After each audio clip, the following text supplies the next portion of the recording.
The air is cold, the fog dances above the hills, and in the distance, a mountain watches quietly. Assalamualaikum warahmatullahi wabarakatuh. Good morning, honorable judges from ASCI-9 and all of my fellow storytellers. My name is Salwa Maulia Karim. I'm from Aisyiyah Boarding School, Malang Senior High School. Today, I'm going to take you to a place full of magic, beauty, and wisdom. A place where the air is cool, the mountains stand tall, and the people live close to nature. Yes, I'm talking about my beloved homeland, Malang, in its Java. Malang is not only famous for its apples, its coffee, or its beaches. It is famous because every corner of Malang whispers a story about love, about courage, and about the wisdom of life. And today, I will share with you one of those stories, the legend behind the mighty Mount Arjuna, a story that tells us the true charm of Malang and the power of gratitude. Now, close your eyes for a moment. Imagine the soft wind of this Java brushing your face, the green hills stretching endlessly, and in the distance, a majestic mountain standing proudly above the clouds. That is Mount Arjuna, calm, strong, and wise. But long, long ago, it wasn't just a mountain. It was a witness to a powerful legend, the legend of Arjuna, the warrior who was tried to reach heaven itself.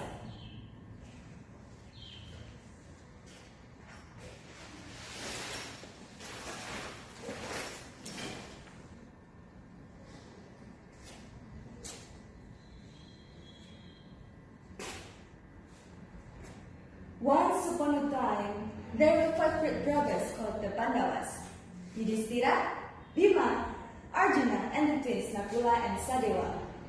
They were brave warriors, protectors of the truth and justice. Among them, Arjuna was the most graceful and the most powerful. But sometimes, great power can make someone more. Arjuna thought, if I meditate long enough, I will gain greater power than any god.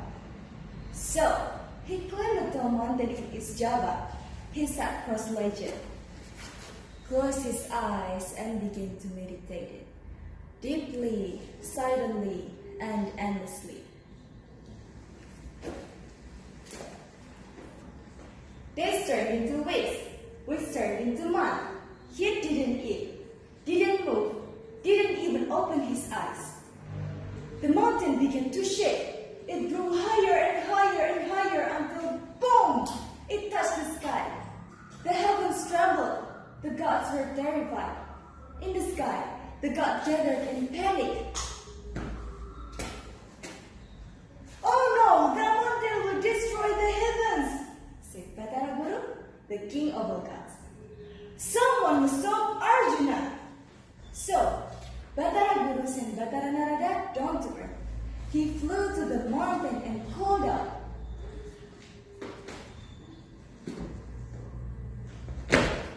Arjuna, stop your meditation! You are endangering the universe! But Arjuna didn't even blink. His heart was full of ambition. He wanted more and more and more. Then, Batara Guru sent beautiful angels. They laughed, they sang, they danced in front of Arjuna, but he stayed still like a statue. Even the genies scared to scare him with thunder and storm. He didn't move at all. The gods gave up, and the heaven was trembling once again. Finally, Batara Guru called upon one last being, not a mighty god, not a fierce warrior, but a humble and wise guardian, Batara Semar. Semar smiled gently and said, sometimes wisdom is stronger than power. He came down to the mountain with Batara Tabak, his companion. Together they meditated. Their body grew larger and larger. Crack! They split the mountain into two. The half of it stayed that became one Arjuna, and the other half flew and fell far away that became one Mukir.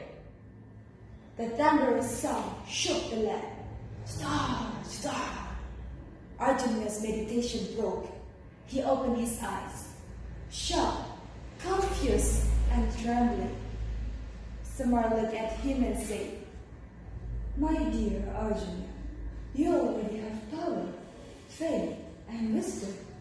Why do you still desire more? Don't let your ambition destroy what you love." Arjuna's heart softened. He bowed deeply. "You're right. I was blind by greed. I must learn to be grateful, to use my strength to protect, not to destroy." And so, he stopped meditating and returned home, wiser, humbler, and at peace.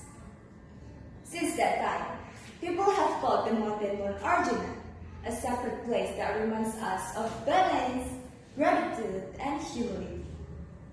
Even today, when the mist covers its peak, the people of Malang believe that Arjuna's spirit still guards the land, protecting the harmony between human, nature, and the divine. The mountain is more than just a natural wonder. It is a symbol of Malang's beauty and philosophy to live simply, work hard, and always be thankful. That is what makes Malang truly enchanting, not for its waterfalls or its green valleys, but also the story that flows in its stories, but also the wisdom that flows in its stories. So, when you come to Malang, don't just visit the beaches, or drink the apple juice, or take pictures at the flower gardens. Stand still for a moment. Feel the cold air, listen to the wind, look at Mount Arjuna. But behind its beauty, lies a lesson that has shaped the soul of Malang for hundreds of years. Because true strength is not about rising higher, but about appreciating the beauty already around us. That, ladies and gentlemen, is the real charm of Malang. Thank you. Wassalamualaikum warahmatullahi wabarakatuh.